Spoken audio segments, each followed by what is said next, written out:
तीर्थों में तीर्थ, महातीर्थ और अद्भुत, आश्चर्यजनक, अकल्पनीय, अविश्वसनीय प्रयागराज में आप लोगों का एक बार फिर से स्वागत है। और अभी हम लोग संगम के घाट पे हैं और यहाँ पे हमारे साथ राजीव नारायण मिश्रा जी हैं जो माघ मेला के एसपी हैं और इन्हीं के कंधे पे सुरक्षा का सारा दारोमदार है। सबसे पहले सर, सच तक न्यूज़ में आपका स्वागत है। जी धन्यवाद और सभी दर्शकों को मेरा नमस्कार। सर, अभी मौनी अमावस्या के दिन सबसे ज़्यादा भीड़ होने वाला है, उसकी सुरक्षा की तैयारी आप लोग किस प्रकार से कर रहे हैं?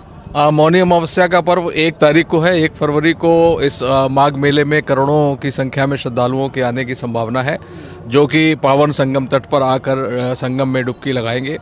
तो इसके लिए हम लोगों ने एक वृहद सुरक्षा योजना के अंतर्गत बहुत सारी व्यवस्थाएं उनके सुगम आवागमन देने के लिए, सुरक्षित स्नान देने के लिए सारी व्यवस्थाएं सुनिश्चित कर ली गई हैं। और उसी क्रम में आज जो है हम लोगों ने जो हमारा फोर्स पुलिस बल बड़ी संख्या में जो विभिन्न संगठनों और इकाइयों से आया है, उसका व्यवस्थापन किया गया है इस मौनी अमावस्या को पर्व को संपन्न कराने के लिए। उनकी ब्रीफिंग भी जिस मानसरोवर हॉल में हम लोग खड़े हैं, यहाँ पर अभी एक वृहद ब्रीफिंग कार्यक्रम भी संपन्न किया गया है, जिससे कि उनको हम लोगों ने सारी चीज़ों के बारे में ब्रीफ किया है कि किस प्रकार से हमको मौनी अमावस्या पर पे ड्यूटियों को अंजाम देना है। अच्छा, ये मैप जो है इसके बारे में थोड़ा सा सर बता सकते हैं? ये पूरे माघ मेले का मैप आप देख रहे हैं। ये पूरा जो माघ मेला है ये 641 हेक्टेयर क्षेत्र में फैला हुआ है। इसमें आप देख रहे हैं कि ये वाला जो हिस्सा है ये संगम का इलाका है, क्योंकि ये यमुना नदी इधर से आ रही है और गंगा नदी जी का प्रवाह वहाँ से हो रहा है। तो ये संगम जो है वो दोनों नदियों का संगम प्लेस है और सरस्वती जी इसमें अदृश्य रूप से प्रवाहित हो रही हैं। पूरे मेला क्षेत्रों को हम लोगों ने 5 सेक्टर में बांट रखा है और इन्हीं 5 सेक्टरों में आप ये जो देख रहे हैं, इनको कनेक्ट करने के लिए दोनों क्षेत्रों को, झूसी क्षेत्र को और हमारा जो संगम क्षेत्र है, इसको कनेक्ट करने के लिए ये 5 पुल देख रहे हैं आप। ये पेंटून पीपे के पुल कहते हैं इनको। पेंटून पुल नंबर 1, पेंटून पुल 2, 3, 4 और 5, इस तरह से ये 5 पुलों के माध्यम से हम लोगों ने जो हमारा झूसी क्षेत्र है और संगम क्षेत्र है, इन दोनों को कनेक्ट किया हुआ है। इसमें मार्ग निर्धारित कर रखे हैं कि हम 1 से किसको भेजेंगे, 3 से किसको भेजेंगे, 5 से किसको भेजेंगे।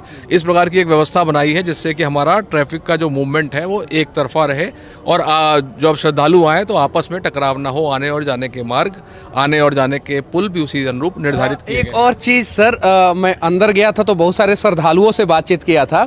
ये साइंटिफिक बातें नहीं हैं, धार्मिक बातें हैं सर। बहुत सारे श्रद्धालु बोल रहे थे कि यहाँ पे कोरोना कुछ नहीं होता है, गंगा जी में डुबकी लगाइए, कोरोना ख़त्म हो जाता है। तो साइंस से ऊपर कभी कभी धर्म और आस्था भारी हो जाता है, तो इसके बारे में क्या कहना चाहते हैं? देखिए, निश्चित तौर पे जब आदमी किसी धर्म के प्रति और एक विशेष आस्था रखता है तो उसको अंदर से शक्ति अनुभूति अवश्य होती होगी, जिसके कारण बहुत सारे श्रद्धालुओं ने आपको इस प्रकार का वक्तव्य दिया और बहुत किसी हद तक ये सही भी है, लेकिन हमको ये भी अवश्य ध्यान में रखना है। लेकिन उन लोगों ने कहा है कि यहाँ पे किसी को कोरोना नहीं हुआ है और गंगा जी का ठंडा पानी में भी डुबकी लगाने के बावजूद भी नहीं हुआ है।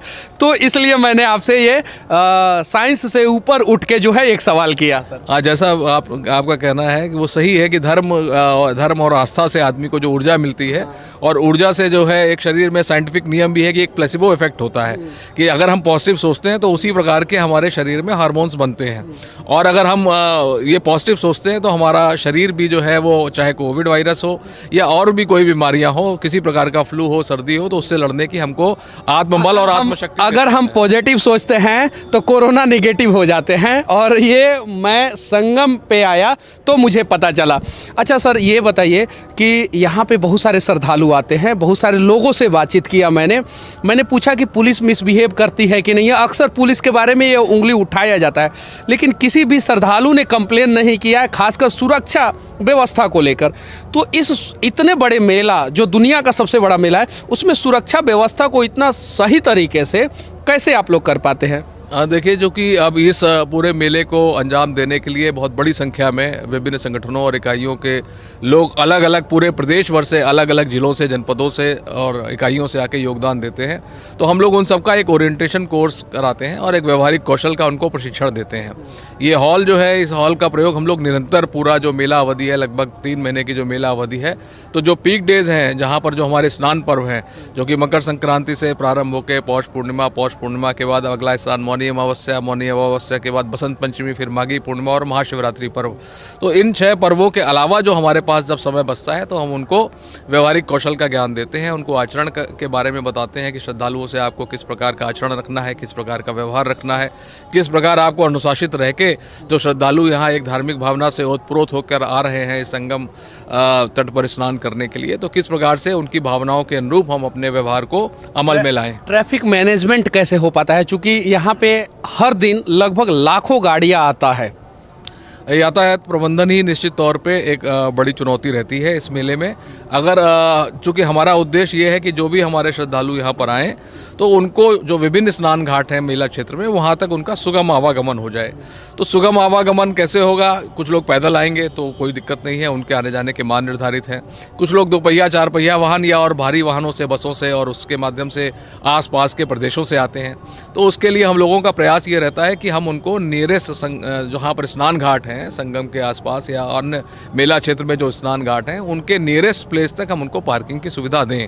पीक डेज में ये संभव नहीं हो पाता, लेकिन फिर भी पीक डेज में माने मुख्य स्नान पर्वों पे भी हम मेला क्षेत्र के अंदर ही पार्किंग की व्यवस्थाएं देते हैं। और सामान्य दिवस में हम संगम तट तक लोगों को अपने 2 व्हीलर 4 व्हीलर से जाना अनुमन्य करते हैं, जिससे कि किसी को आवागमन में और संगम स्नान में कहीं कोई असुविधा का सामना न करना पड़े। जो साधु महात्मा आते हैं, बड़े दूर दूर से आते हैं, उन लोगों को आप लोग कैसे मैनेज कर पाते हैं?